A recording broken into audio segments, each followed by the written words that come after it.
Suara Sejarah Nusantara. Bersama aku, Eka, yang bakal memandu kalian dalam obrolan menarik tentang salah satu pahlawan besar asal Riau, yaitu Tuanku Tambusai. Dan tentunya aku gak sendirian nih. Ada teman-teman hebat yang mau ngobrol bareng aku dan bareng kita hari ini. Ayo kenalin satu tuh. Ayo. Halo semuanya, aku Indah, siap bahas pahlawan kita yang luar biasa kali ini. Hai, aku Dea, senang berbagi cerita inspiratif untuk hari ini. Halo pendengar, aku Dewi, siap banget nih ngobrolin kisah perjuangan Tuanku Tambusai. Halo, aku Rahman dan aku juga siap mendengarkan tentang perjuangan Tuanku Tambusai.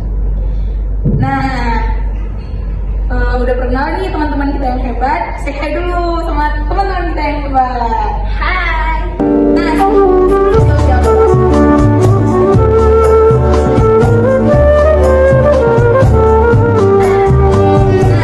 sebelum jauh-jauh bahas perjuangannya, kita kenalin dulu yuk siapa sosok Tuanku Tambusai yang singkat ini. Mungkin teman kita Indah boleh jelasin? Boleh banget Eka. Jadi Tuanku Tambusai ini adalah nama gelarnya. Kalau nama aslinya itu adalah Muhammad Saleh. Beliau lahir di kota Dalu-Dalu, Rokan Hulu, Riau, yakni tahun 1784.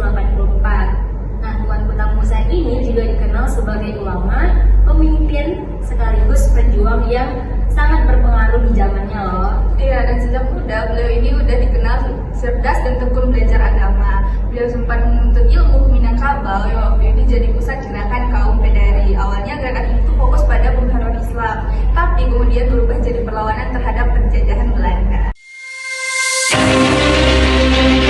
Wah, menarik banget ya penjelasan dari Indah dan Dea. Tadi Dea sempat sebut nih soal perang. Mungkin Dewi bisa lanjut ceritain perang Tuanku Tambusai dalam perlawanan itu.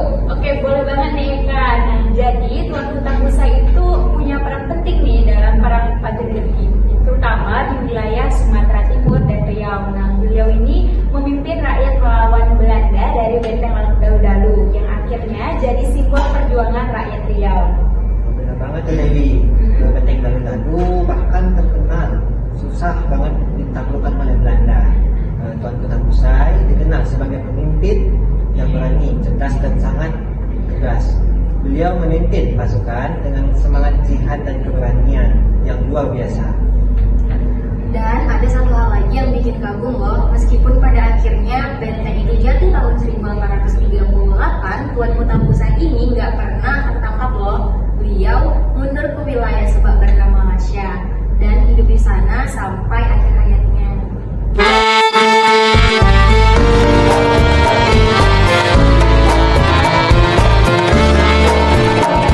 Wah, luar biasa banget ya perjuangan beliau.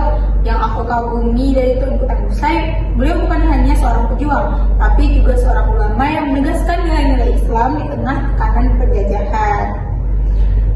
Setuju banget Eka, beliau berjuang bukan cuma untuk kemerdekaan aja, tapi juga untuk menegakkan kebenaran dan moral keagamaan. Itu yang bikin perjuangannya punya nilai spiritual yang kuat. Bener banget ya. Nah, beliau juga dikenal dengan harimau padang lawas karena keberaniannya yang luar biasa dalam menghadapi pasukan Belanda. Ya, semangat seperti itu yang perlu kita teladani. Beliau berjuang dengan iman, ilmu, dan keberanian. 3 hal yang bikin rakyat menghormati dan mencintai dia.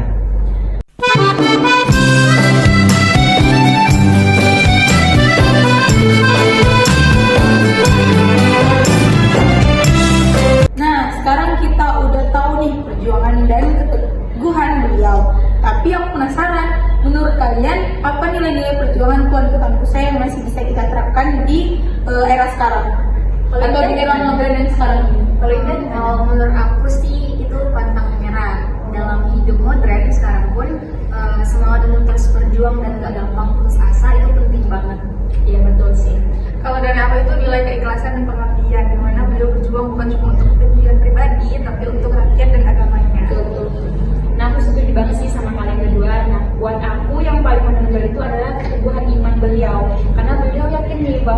perjuangan melawan penjajah itu adalah bagian dari ibadah. Tolong si Dewi. Orang kan? Kalau dari aku sendiri sih ada dua, yaitu ada semangat nasionalisme dan cinta tanah air. Beliau mungkin hidup di abad ke-19, tapi semangatnya masih relevan bagi kita generasi Z sekarang ini. Wah, keren banget ya semua pendapat dari teman-teman. Dan memang benar, Tuanku Tangguh Saya ini bukan hanya tokoh sejarah, tapi juga sumber inspirasi untuk kita terus berjuang dalam bentuk yang berbeda. Oh ya, sedikit tambahan nih teman-teman. Pemerintah Indonesia resmi menetapkan Tuanku Tangguh Saya sebagai pahlawan nasional pada tahun 1995. Sekarang namanya diabadikan di berbagai tempat seperti Bandara Tuanku Tangguh Saya di Pasar Pengarayan dan nama jalan di Riau. Wah, berarti perjuangan beliau ini benar-benar diakuin ya, gak hanya oleh masyarakat Riau, tapi seluruh bangsa Indonesia. Betul banget Indah. Nah, sepertinya kita udah sampai di penghujung podcast nih. Yuk kita simpulkan bareng-bareng. Nah, teman-teman, dari kisah Tuanku Tangguh Saya, kita belajar bahwa perjuangan gak selalu harus di medan perang. Kita bisa melanjutkan semangatnya lewat tindakan nyata. Seperti apa, Dewi? Ada 3. Yang pertama, belajar sungguh-sungguh. Yang kedua, berkata dengan jujur.